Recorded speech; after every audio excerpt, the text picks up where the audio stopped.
Snehal's art of teaching या चॅनलवरती आपल्या सर्वांचं स्वागत आहे. विद्यार्थी मित्रांनो, पवित्र पोर्टलच्या जाहिराती अजून यायच्या आहेत आणि जाहिराती कधी येणार या संदर्भात आपण सर्वजण वाट बघत आहोत. विद्यार्थी मित्रांनो, मी कालच एक व्हिडिओ बनवलेला आहे की जाहिराती एप्रिल मध्ये येणार की मे मध्ये येणार या संदर्भातील सत्यता जी आहे ती आपल्या समोर सांगितलेली आहे.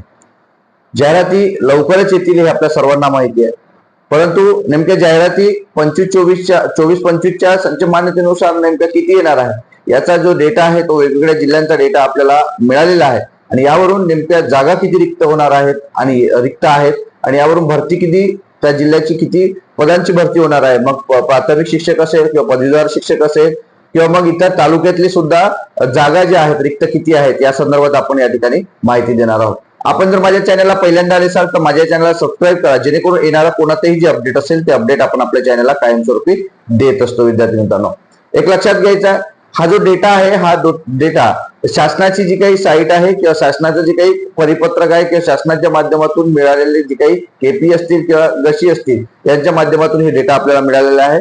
23-24-24-25चा हा संच मान्यतेचा डेटा आहे. विद्यार्थी मित्रांनो, लक्षात घ्यायचं आहे, सातारा जिल्ह्यातील जे काही अनुदानित आणि जिल्हा परिषदच्या ज्या शाळा, स्थानिक स्वराज्य संस्थेच्या ज्या शाळा आहेत त्या संदर्भातील आपण माहिती आपण या ठिकाणी देतोय. सोबतच महाबळेश्वर तालुक्यामध्ये सुद्धा जागा रिक्त किती आहेत हे सुद्धा आपण या ठिकाणी बघणार आहोत. तर बघा, मंजूर पदं जी आहे सातारा जिल्ह्याकरता ती मंजूर पदं आहेत 8078 पदं मंजूर आहेत आणि कार्यरत सध्या पदं आहेत 6880 पदं. म्हणजे यातून मंजूर पदामधनं कार्यरत पदं जर आपण वजा केली तर आपल्याला मिळतं 1198 जागा या ठिकाणी रिक्त असताना आपल्याला पाहायला मिळत आहे. कुठे? सातारा जिल्ह्यामध्ये. मग हे 1198 जेवढे जागा आहेत तेवढ्या जागांची भरती होणार आहेत का? नाही. आपल्याला माहितीये की 80% पदभरती ही होणार, 80%ची पदभरती होणार आहे. आपली डिमांड आहे 100% व्हायला पाहिजे, पण या ठिकाणी 80%ची जर पदभरतीचा विचार केला तर या 1198 जागांचं 20% जर आपण पकडले तर 950 ते 1000 जागा या ठिकाणी येतील. कुठल्या? सातारा जिल्ह्यातले. म्हणजे सातारा जिल्ह्यातील जे विद्यार्थी माझा व्हिडिओ बघत आहेत, सातारा जिल्ह्याच्या भोवताली किंवा पश्चिम महाराष्ट्रातील जे विद्यार्थी व्हिडिओ बघत आहेत, या सर्व विद्यार्थ्यांकरता 130 अबो असतील, 140 अबो असतील, चांगले गुण असतील, या सर्व विद्यार्थ्यांना या ठिकाणी संधी मिळत आहे. जे विद्यार्थी आदिवासी क्षेत्रातून येत आहेत किंवा सातारा जिल्ह्यातीलच आदिवासी विद्यार्थी असतील त्यांना सुद्धा या ठिकाणी संधी आहे, कारण एसटीच्या सुद्धा चांगल्या जागा या ठिकाणी असणार आहे.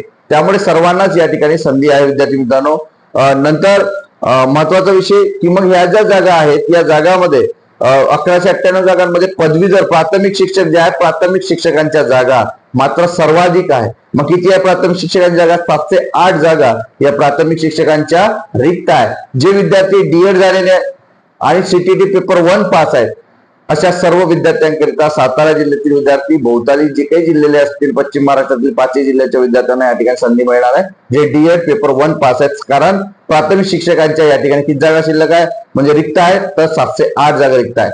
त्यानंतर पदवीधर शिक्षक आहेत, तर पदवीधर शिक्षकांच्या जागा 490 जागा या ठिकाणी रिक्त आहेत पदवीधर शिक्षकाच्या. अशा पद्धतीने दोन्ही जागा जर आपण इन्क्लूड केल्या तर 1198 जागा या ठिकाणी आपल्याला रिक्त होताना दिसत आहे. तर विद्यार्थी मित्रांनो, म्हणजे पदवीधर विद्यार्थ्यांना संधी आहे पेपर 2 जे पास आहेत. त्याच्यानंतर जे 8वी 9वी 10वीचे विद्यार्थ्यांना शिकवणारे विद्यार्थी, जे बीएड झालेले आहेत, जे टेट मध्ये चांगले गुण आहेत, अशा सुद्धा विद्यार्थ्यांना या ठिकाणी संधी उपलब्ध आहे. राहिला मुद्दा यातील आपल्याला जी माहिती मिळालेली आहे, महाबळेश्वर जो तालुका आहे या महाबळेश्वर तालुक्यामध्ये 33 पदं ही रिक्त आहेत असं आपल्याला या ठिकाणी माहिती मिळालेली आहे. म्हणजे एकट्याच महाबळेश्वर तालुक्यामध्ये 33 पदं रिक्त आहेत. जे महाबळेश्वर तालुक्याचे विद्यार्थी असतील ज्यांना 130, 140 अबो आहेत, 150 अबो आहेत, अशा विद्यार्थ्यांना संधी मिळत आहे की आपल्याला आपला स्वतःचा जिल्हा, स्वतःचा तालुका सुद्धा त्या ठिकाणी मिळणार आहे. या जागेवरून आपल्याला समजत आहे. विद्यार्थी मित्रांनो, प्रत्येकाला असं वाटत असते की मला माझा तालुका मिळाला पाहिजे, मला गावाजवळ नोकरी मिळाली पाहिजे, मला जिल्ह्यात नोकरी मिळाली पाहिजे. पण त्यात सर्वात महत्वाचं कशाच्या आधार मिळणार आहे तर तुमचे जे टेट मधले गुण आहेत, तुमचं जे माध्यम आहे, तुमचं जे प्रवर्ग आहे, या सर्व बाबींचा विचार करून पोर्टलच्या माध्यमातून तुम्हाला मात्र तुम्ही तुमचा गाव मिळू शकते किंवा तुमचं ते तालुका मिळू शकते. या गुणांचं सर्वात मोठा मूल्य या ठिकाणी आपल्याला पाहायला मिळत आहे. अशा पद्धतीनं या 1198 जागा ज्या आहेत, ज्या 20% जर 20% सोडून जर 80% पदभरती जर केली तर 950 ते 900 जागा आपल्याला या ठिकाणी सातारा जिल्ह्यामध्ये पाहायला मिळतात.